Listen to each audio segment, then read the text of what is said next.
بچے کا کفریہ جملہ بولنا. محمد اذان لاہور سے. مفتی صاحب میرا آپ سے سوال یہ ہے کہ اگر کوئی بچہ جس کو کفر کا نہ پتہ ہو نعوذ باللہ کفر بول دے تو کافر ہو جاتا ہے؟ نہیں جی، بچے کافر نہیں ہوتے، ان کی تو عقل ہی نہیں ہوتی. البتہ یہ ضرور ہے بچے کو فوراً تنبیہ کرنی چاہیے. کوئی بھی ایسا الٹا جملہ بولے بچے کو سمجھائیں، اس کو بتائیں بیٹا یہ بہت خطرناک بات ہے، ایسے کبھی نہیں کہتے، اللہ کا عذاب آتا ہے. تو اس کو بچپن سے پابند بنائیں کہ ایسے الفاظ نہ کہا کرے. ہمیں یاد ہے آج کل یہ جو بچے بالکل ہی بدتمیز ہو گئے ہیں. پھانا اچھا نہیں لگتا تو بچے کہہ رہے ہوتے ہیں کھانا بڑا بکواس ہے. یہ بہت خطرناک جملہ ہے. ہم کبھی ایسے بول دیتے تھے نا کہ ایسا بکواس ہے تو ہمیں بہت سخت ڈانٹ پڑتی تھی والدین کی طرف سے کہ رزق کو ایسے نہیں بولتے. آپ یہ بول دیں بھائی مجھے پسند نہیں آ رہا، میرا دل نہیں چاہ رہا کھانے کو، لیکن ایسے سخت الفاظ کیا بکواس برگر ہے، کیا بکواس نہاری ہے، یہ لوگ لڑکے آج اس طرح کی بات کر رہے ہوتے ہیں.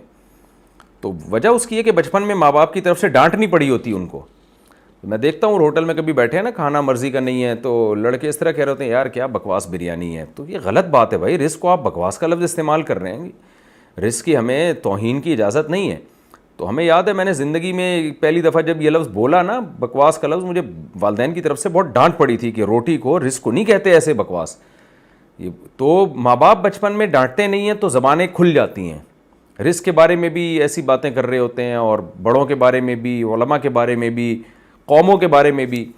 ہم ایک دفعہ بیٹھے ہوئے تھے تو میں نے کسی قوم کو برا کہہ دیا والد صاحب کے سامنے، وہ فلانی قوم تو ایسی ہوتی ہے. میرے والد صاحب نے اتنا سخت ڈانٹا، بولا بیٹا ایسے کسی قوم کو نام لے کے کہنا کہ وہ ایسی بری ہوتی ہے یہ بہت بری بات ہے.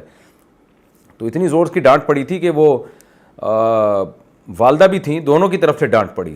تو اس کے بعد جب بھی میں کسی قوم کے بارے میں تبصرہ کر رہا ہوتا ہوں مجھے وہ ڈانٹ یاد آ رہی ہوتی ہے.